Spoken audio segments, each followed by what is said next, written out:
At the beginning of the year, when I was planning out my goals for 2025, one thing I really wanted to do was collaborate with other artists and makers.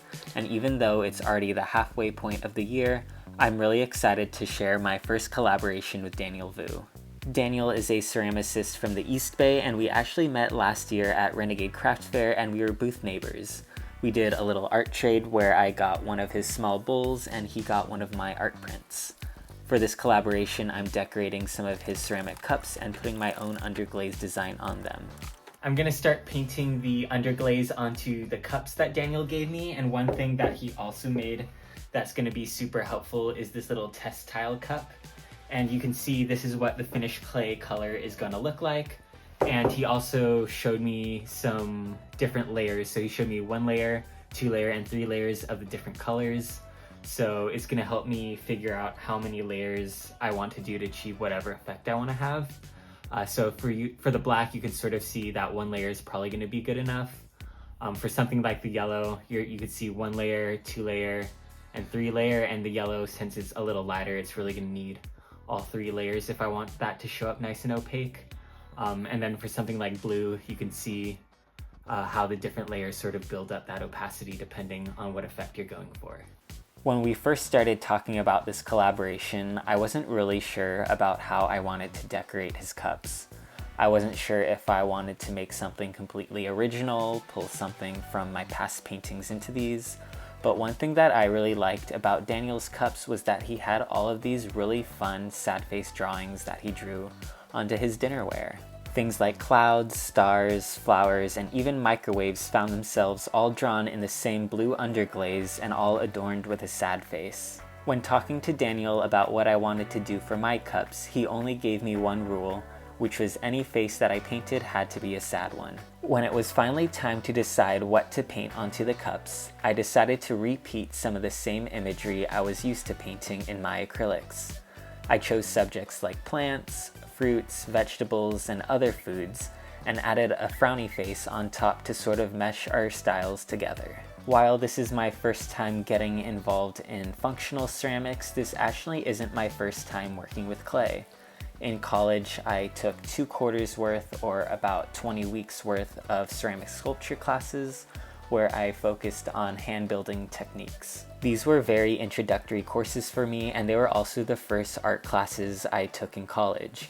I majored in mechanical engineering, so I didn't major or minor in anything art related, but towards the end of my senior year, I had some extra space in my schedule, and I had really wanted to try ceramics for a long time, but I just never got the opportunity to.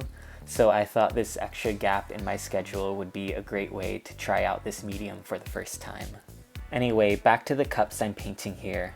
I'm finishing up my clover design by painting a sad face with the black underglaze. I have a mix of some real-time footage as well as some time lapses to show you how long it takes to paint each cup. As I was painting these ceramics, I found some similarities and differences between the acrylics that I'm used to using and the underglazes I'm using here, which I thought was pretty interesting. One similarity I found was that they both dry relatively quickly. When I think about acrylic paint compared to something like oil paint, the acrylic dries much faster and it's really easy to layer the different layers of paint on top of each other, and something is really similar for the underglaze as well. The first layer of underglaze that I put down pretty much immediately dries up, as the ceramic is like a really thirsty surface and it just sucks the water out.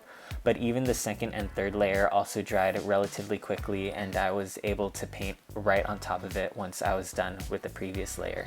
Another similarity that I found was with color mixing. For me, I found that the underglazes mixed as I would expect with acrylic paints, and that I used the color theory I know from painting when mixing up my custom colors of glazes that I wanted. One difference in this aspect, however, was color accuracy. With acrylic paints, I'm usually able just to keep mixing and adjusting the color as I go until I get whatever shade I want.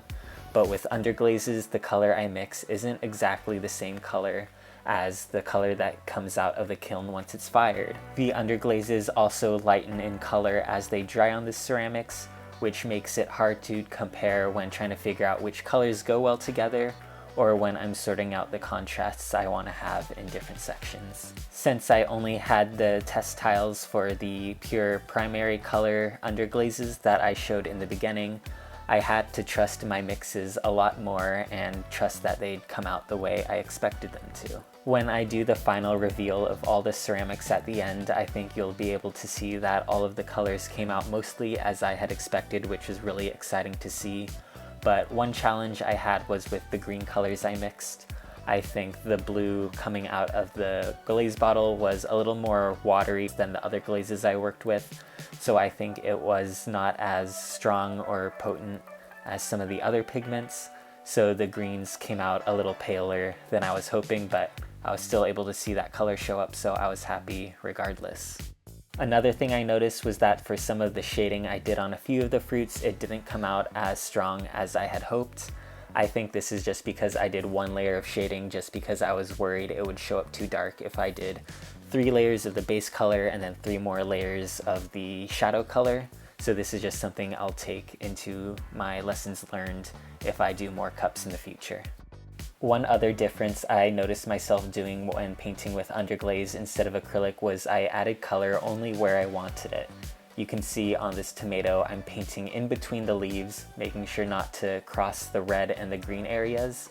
And this is just because I wasn't sure how the different layers of color would look like out of the kiln, if they would melt together or blend or anything like that. With acrylics, I know I can just wait for it to dry and paint the green on top. But for this, I wanted to be a little more precise with my brushwork. Once I finished decorating all 20 of the cups, I signed the bottom with my name and the year. And here's what the final cups look like before they enter the kiln, and here's a side-by-side with what they looked like coming out of the kiln. You could see the colors are very vibrant and the clay body is a little darker than what it was before firing, and I think they all turned out really great. If you're interested in snagging one of the collab cups I made with Daniel, you'll be able to find them at my in-person events. My first one is happening this weekend for San Jose Made Fest at History Park, but after that you could stay updated by signing up for my newsletter at the bottom of my website. Let me know which cup is your favorite in the comments, and remember to like and subscribe.